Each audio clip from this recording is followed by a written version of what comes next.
Hello, my name's Jamie Bamber, and I'm talking to Battlestar Galactica Museum. First question, how are you and how are you enjoying Brussels? I'm loving Brussels. I got here yesterday. I do what I always do. I put on my running shoes and ran around Brussels just so I could sort of get a geographical map in my head of the city and to feel like I've just run through different neighborhoods, and I loved it. I thought it was very cosmopolitan, really cosmopolitan, which I love and I think is always a positive. And some of the older buildings are gorgeous, and the squares, and I just it's got a very warm feel to it. So I enjoyed it very much, and I'm excited to be here. Apparently it's a new event here that Brian's put on, and I'm thrilled to help him out. And the fans, the Belgian fans, have been amazing and really warm. And I like Belgian beer, and you kindly gave me some, and I had some last night, so it's been fun. Now, one of your latest projects, Money, is currently doing the festival circuit. Could you tell us a bit about the project and about your character in it? Money is a really cool little film about greed, but not in broad terms. It's a very condensed little closed room drama where people are forced to examine themselves, their motivations, their own self-deceit in terms of their justification for their pursuit of material success. And I play this mystery uninvited guest who basically holds a mirror up to all the hypocrisies around a dining room table, and it's set over about 15 hours, I think, and it all goes pretty mental, and it's quite intense, but it's got a real message. There's some beautiful camera work in it. The Rossetti brothers, Martin directed it, and his brother was the DP, and they're truly talented young filmmakers, and I'm very proud of it. It's a fun role for me, very theatrical, very manipulative. So go and see it if you get a chance. You'll be able to stream it everywhere pretty soon, I think, but it's doing the festivals, and it's going to have a limited release in a couple of places too.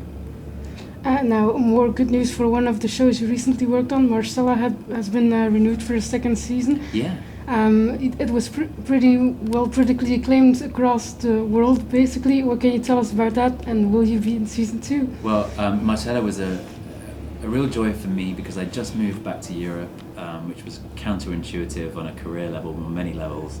People were asking me in LA, where are you going to live in France? And I said, because I like France, and I didn't have any work reason, which is a complete anathema to most Americans, where everything is driven by career. So this was not a career move. And then to land on a show through my old friend and producer, Andrew Woodhead, who produced me in Law and Order, he was the one who gave me the opportunity, and I was very grateful. First of all, and a big fan of Hans Rosenfeld's work on The Bridge, so that was a trip, and I love the show, and I watched it. I'm not in it very much, so I can watch it almost as a viewer, and I thought it was great. I thought Anna did a great job, and the directors did a great job, and the supporting cast were awesome, so I'm very proud to be associated with it.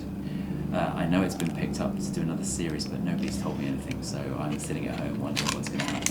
And hopefully I get to reprise my character and we get to take him and find out a bit more about what he's up to, but for the moment I don't know.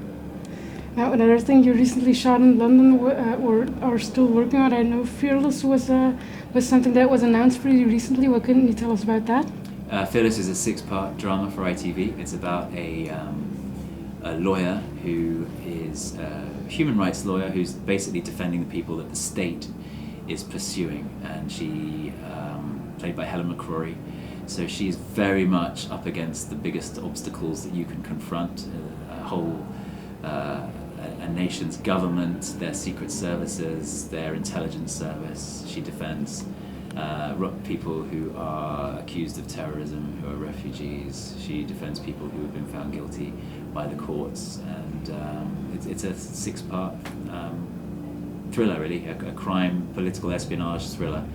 And I play a former soldier who becomes a member of parliament and is rapidly on the rise, but who's tied up in an event in the past which she believes resulted in a wrongful conviction of a man for a murder that he didn't commit. And big cast of characters, a bit like Marcella, complex storytelling, and a great character that I'm really enjoying.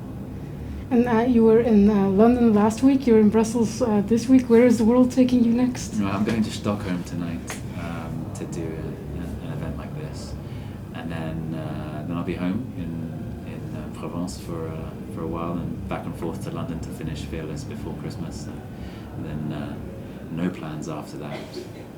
Hopefully the next exciting character will come my way, and I'm really looking to try and get a lead on a television series again. It's been a while since I've done that, or I don't know. The future is uncertain. I'm working on a screenplay that I've been working on for a while. I'm rewriting it completely. I finished it a year ago, but I'm working on, and hopefully I'll get that to direct at some point. Now about Battlestar, what do you want people to understand about Apollo and why? What do I want them to understand? Yeah. About Apollo and why? What do I want them to understand about Apollo and why? Oh, geez. Well, I don't know.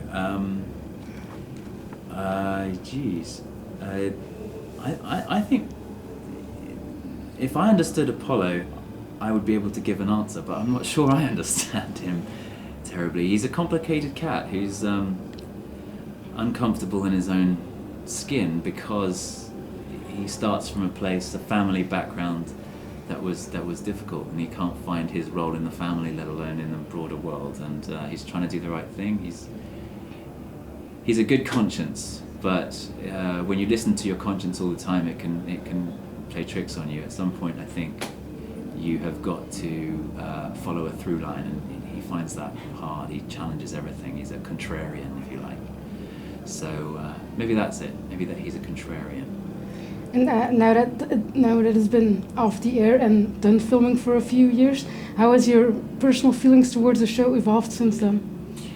Oh, well, I have ever greater warmth and appreciation for everyone involved, for the opportunity that it was. But James almost said it back then. He said, "I really feel sorry for you young actors who have just done this. It's a terrible curse to have done this so early in your career, because the rest is just going to be disappointment." And I laughed at him, thinking, I'm going to prove you wrong, old man. I will find the next job and it'll be better. And it'll be more rewarding, and we'll tell better stories, and it'll be more exciting. And that hasn't happened. It's almost happened, but when I felt it was almost going to happen, then the show hasn't worked for whatever reason with the public or with the network or whatever it is. So my appreciation, my gratitude grows with every passing year. I'm looking forward to watching it again at some point as a complete novice, because I don't remember much about it anymore, deliberately. I hope to rediscover it as a fan. And now someone asked us to ask you this, because Katie gets this question all the time, but apparently none of the guys do. But if you were a fan, would you choose Starbuck and Apollo or Starbuck and Anders, and why? If I was a fan? Geez. Well, as from where I was sitting, it was obvious she should have chosen me, but or Apollo. But I don't know. I'll tell you when I watch it as a fan. So I've never been a fan. I've been someone who's, I'm a fan, but I've never been a true fan because I've never been a true viewer, in that I always knew what was coming, I always knew what was expected. So for me, the joy of Apollo Starbuck is that they're brother and sister, and it's a love that is almost forbidden from the start. So that's really part of it, and I expect as a fan I'll feel that way, that she should be with Anders. But when you're the actor playing the role, you have to fight your corner, and I tried as hard as I could to make that relationship the one that was the most significant one. And I think it is the most significant. Whether it's meant to be a sexual one, I don't know. I don't think so, probably. But I'll let you know. Is there anything we forgot to ask you? You cannot wait to say, or any parting words for your fans? No, there's nothing you've forgotten to ask me, but there is always parting words, which is thank you. Thank you so much for being so loyal and so warm, and for remembering us, and for spreading the word to new fans who have discovered the show just today and yesterday and the day before. Okay.